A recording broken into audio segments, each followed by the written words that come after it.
Welcome to the Coaches Show. I'm here with head coach and athletic director of Dublin High School, Roger Holmes.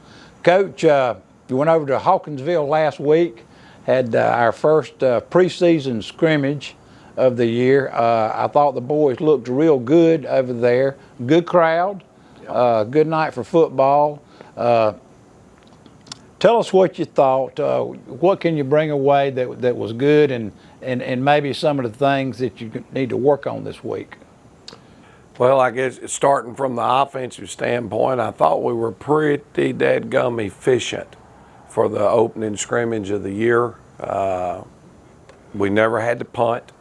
We did have one turnover, I think, when our second offense was in the game. We turned it over in the red zone, and that's never a positive for you. But assignment-wise, I felt like we did a really good job across the board on assignments. Our assignment grade when we checked the film was very high. Our effort grade was very high. Our execution was not exactly where it needed to be. And when you're grading execution, you're looking to make sure that everybody's first step is right where it needs to be. Your backs are carrying out their fakes at full speed. So the area that jumped out at us, we can certainly make quick improvements, is in execution. On the defensive side of the football, our alignment was really good. We were a little bit concerned with the amount of formations they used, that we were going to be able to get aligned properly. We did a great job with that. Our effort, again, was good. We thought our physicalness on defense was above average, not great, but for a first scrimmage and what I'm basing all this on. The weakness of the defense was when we did not tackle great in the secondary. That's to be expected sometimes in a preseason early scrimmage, because you're just not aware of the speed that things happen during a regular practice. Can't duplicate it. Yep, and then in the kicking game, we were a little bit inconsistent. Our kicker, we used two brand new kickers. We ended up missing one extra point. We had a couple of kickoffs that went out of bounds, but some of their kicks were phenomenal. Well, we just got to develop that consistency. Yeah, I think you were trying to what we call in the stands pinpoint kicking. You were trying to kick it maybe down on a corner a little bit. Oh yeah, well we always. It's hard to do for a new kicker. That's part of our execution. Is if you see a kickoff for us, it ends up between the hashes. Somebody messed up. I saw you getting on the head the other night. But those kids. That was valuable experience for both of them, Ethan Spivey and Uric Andrews. Both, that's the first football game they've been in. Pretty good depth a couple of times. Yeah, I think both those young men have the ability to do very well. It's just they've got to have some reps. Nothing different than that. Oh, they have a lot of them.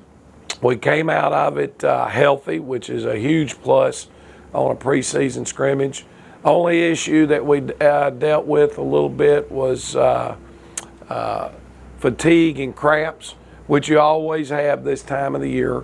But our kids are in shape. They just got to do a much better job of hydration leading up to the games. Starting Thursday, maybe. Wednesday as hot as it's been here recently. Like that. Well, from what I was in the stands and from what a lot of folks were seeing and saying was the backfield looked real good, and we predicted they probably would.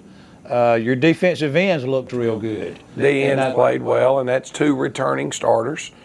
Brandon Chapman and Kamari McCray. Right. Both those. Yeah. But, we also played about 6 defensive ends the other night, and Patrick Caldwell did a good job of getting some pressure on the quarterback there a couple of times.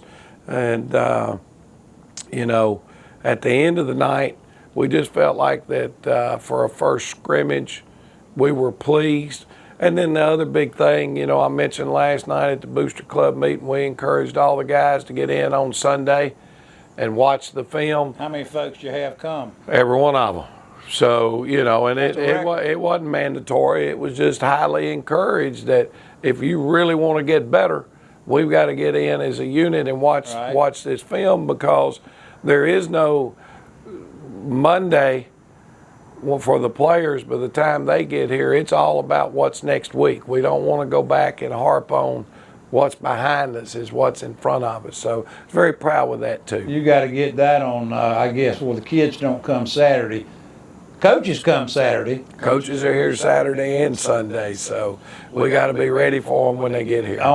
The coaches come in Saturday and spend half a day, and Sunday you get the kids come in what time and how long do they stay and watch film? I mean, it's 7 days a week for you guys. Yeah, we try to get them in at 3 and get them out by 5:30. In case they catch a late church or something. That's it. We don't want them to miss church, so Right. they should be able to get here at 3 o'clock, and then they're out in time for a 6 o'clock service or whatever. 100% participation. Yeah, it was great. Well, we're not going to have that every week. There's occasional things that families got rolling on the weekends because they can't do it during the week. So, well, one thing I didn't hear us talk about is your quarterback play.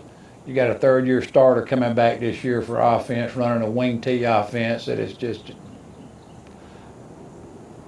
He's going to be so valuable to your football team. What did you see out of your team leader this past week? well, he threw the football well. He ran the option well. He made good decisions. He had to once or twice. He had to check out of a play we had called, and he didn't miss that. And Micah's going to be fine. Our big thing right now is continuing to bring along Jeff Davis. Right. Missed a lot of spring practice because of an injury, but very bright kid, getting better. And then Rylan Yates, a freshman, is continuing to learn. And we got both those guys quite a few reps the other night in the scrimmage, so we were pleased with that. That's good. Coach, we'll take a break, have a word from our sponsors, and we'll be right back with some more Dublin football.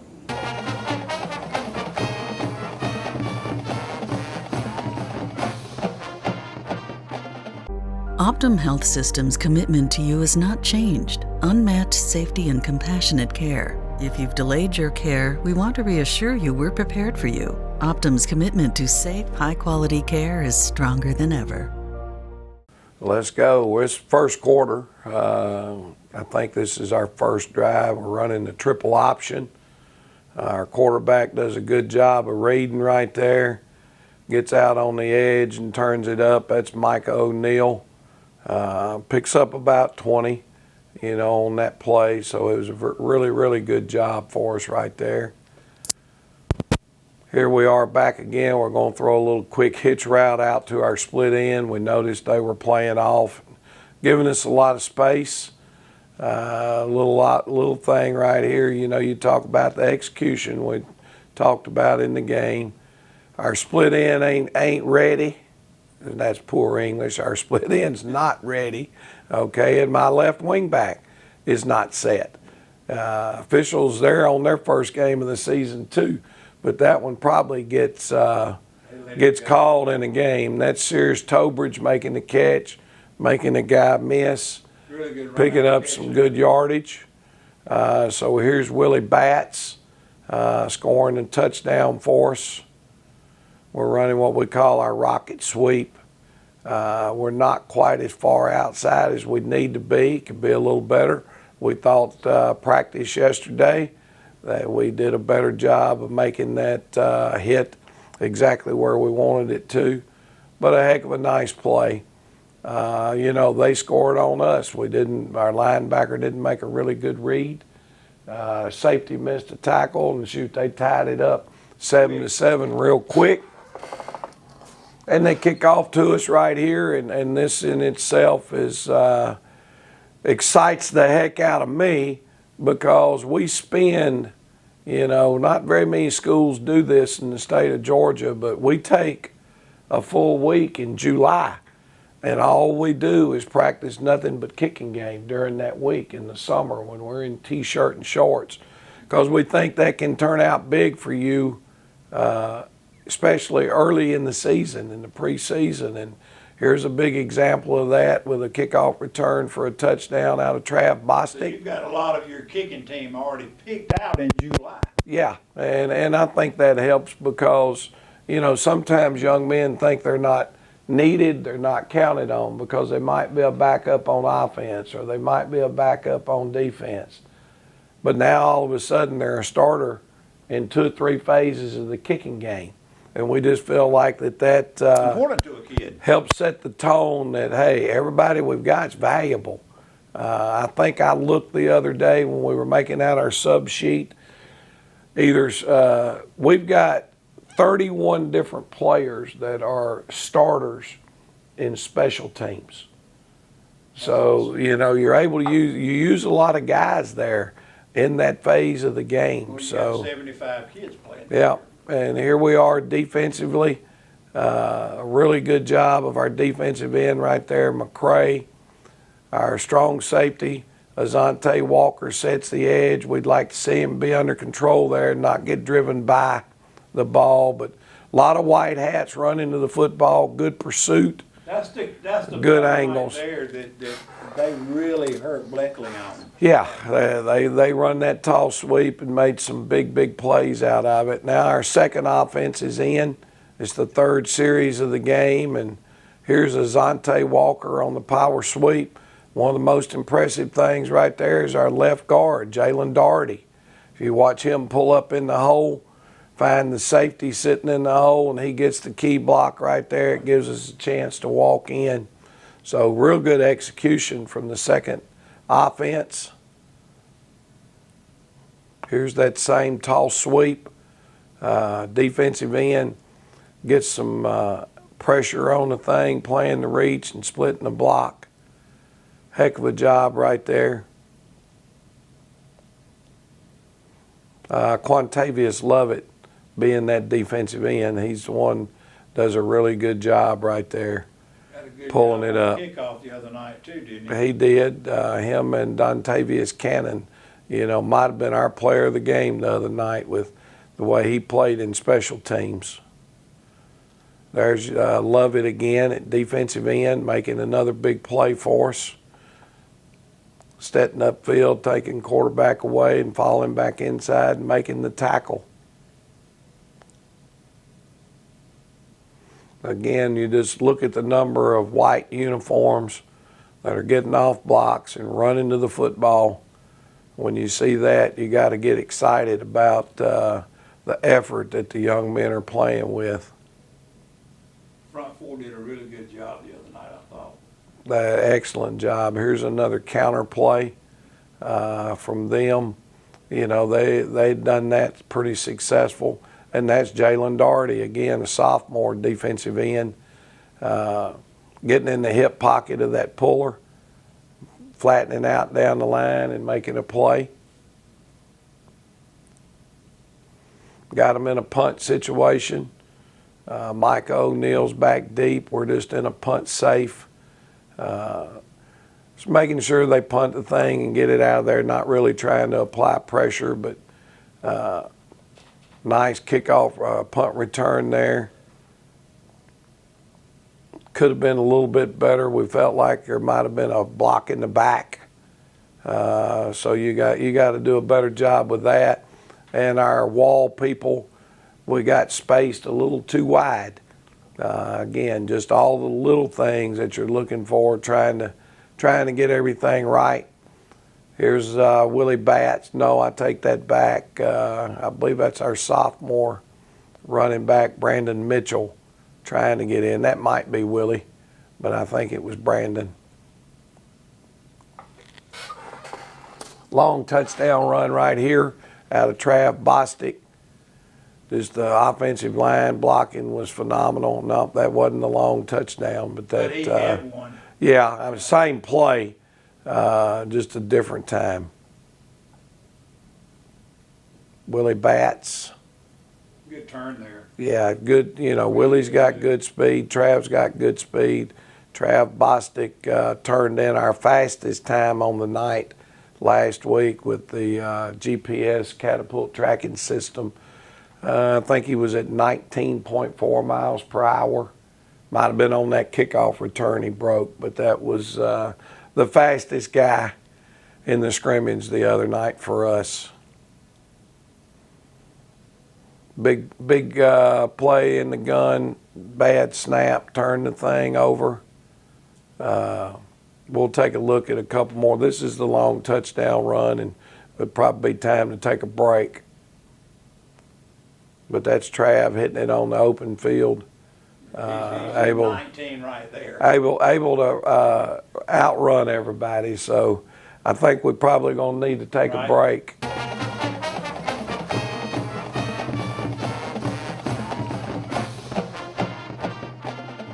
Optum Health System's commitment to you has not changed. Unmatched safety and compassionate care. If you've delayed your care, we want to reassure you we're prepared for you. Optum's commitment to safe, high-quality care is stronger than ever. All right, Coach, we're back. Big opening game this week, one of the biggest opening games we've had in a long time. I mean, we've got 9 region games. You know, I know that we've talked about in the last show, and then we're going to pick up a non-region game, and here you go and call Swainsboro. Well, that wasn't hard to do. You know, Swainsboro is Dublin's longest rival. Dublin and Swainsboro played more than anybody in Dublin's history, probably in Swainsboro's, although I don't know that to be a fact. But Dublin and Swainsboro, 2 schools that are very similar to each other, 2 schools that have a lot of football tradition. So a great way to start the season. Absolutely. Could put a knot on your head if you don't go over and play very well, but that should give you, you know, an opportunity to see people that are going to be like a lot of teams in our region, which is very solid from top to bottom. Well, I noticed they didn't hesitate agreeing to play us after probably what happened to them last year over there. And they are ranked from what I've seen in some of these preseason polls up there.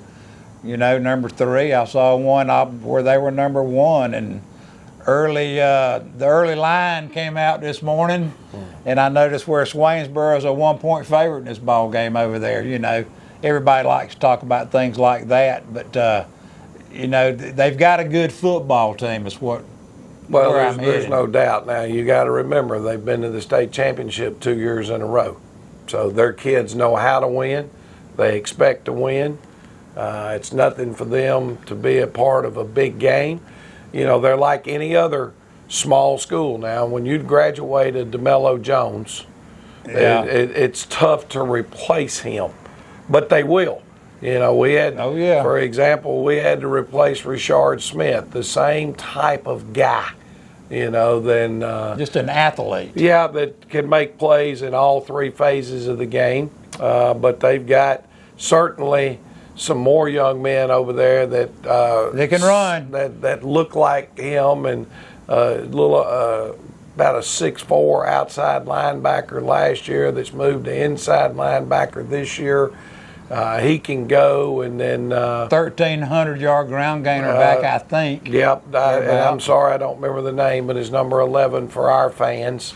He's, you know, he ran for 1,300 yards last year, and then they've got another young man, number 2, that didn't play a lot in the scrimmage. My understanding, he's got a tweaked hamstring, but he played some, so he'll be 100% ready to go this week. And you know, they're kind of like us. They like to run the football. They're going to pound it at you. Won't throw a whole lot. They do want to throw, and it's just the success they had on the ground the last couple of years. And had to. They didn't have to. So you know, we look for them to be a very competitive opening opponent, probably as good as anybody on our schedule.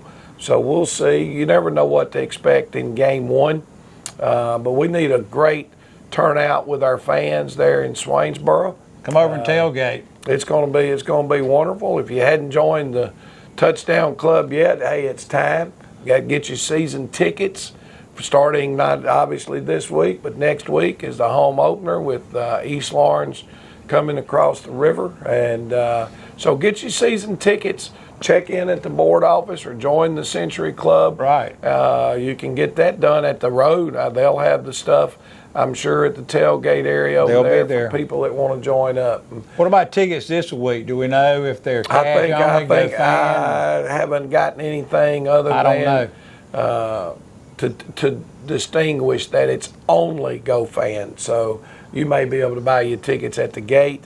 You know, a lot of our fans, I think in the past, the visitor side over there, they had a parking area right behind the visitor side. I don't think that's in operation. I still think they're going to make everybody go around, park in the main lot, come in the gate on the home side and walk across. Right, I believe the Touchdown Club is going to tailgate. Ron is going to have their tent set up right there like they did last year. We invite your Touchdown Club members, please come by and have supper with us. We'll be ready to watch some Dublin football prior to that. Come by, join the Touchdown Club, talk with us, and we'll be there ready for hopefully another big Dublin victory in Swainsboro, Coach. We certainly hope so. Thank you.